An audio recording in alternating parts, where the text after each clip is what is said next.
Welcome into the recap of Cody Bellinger deciding to opt in to the 2025 contract year with the Chicago Cubs, part of his 3-year deal that he signed before the 2024 season. I'm David Kaplan. It's brought to you by our great partners at Wintrust, the exclusive home of Cubs checking.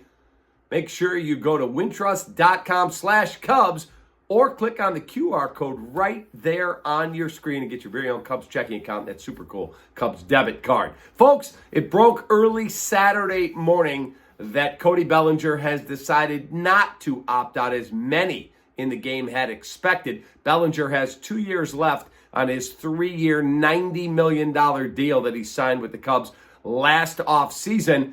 But by staying now, this is going to hamstring what Jed Hoyer and company are able to do in the offseason.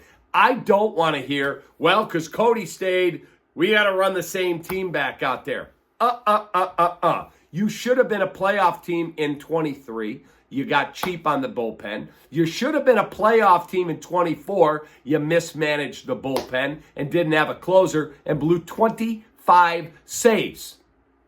Either you're trying to win or you're not trying to win. These are problems of your own making. You put the roster together. So while I like Jed and I think he's a smart guy, he's got to fix his roster. He's going into the final year of his contract.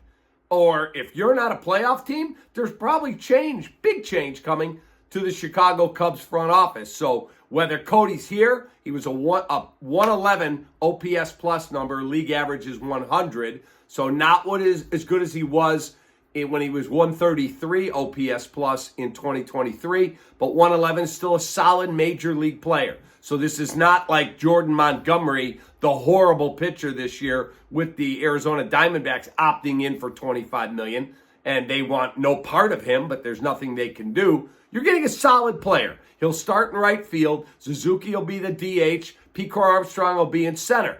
Now you got to make creative trades, and whatever payroll flexibility Tom Ricketts gives Jed, you got to figure out your bullpen and your rotation. And if you don't bring Kyle Hendricks back, you need to go get an upgraded starting rotation, whether that's Max Fried or Corbin Burns or whoever it is. So figure it out. Don't want to hear, we don't have any payroll flexibility. You're the Chicago freaking Cubs, man. Figure it out and fix your roster and get to the playoffs. But the big news is Cody Bellinger, despite the Cubs praying, lighting candles that he would leave, he's sticking around. And maybe, just maybe, that's actually going to be a good thing. Have a great rest of your weekend. Check out our brand new edition of our Cubs Recap podcast dropping later today as Gordon Whitmire and I discuss the Bellinger decision and the impact on the franchise.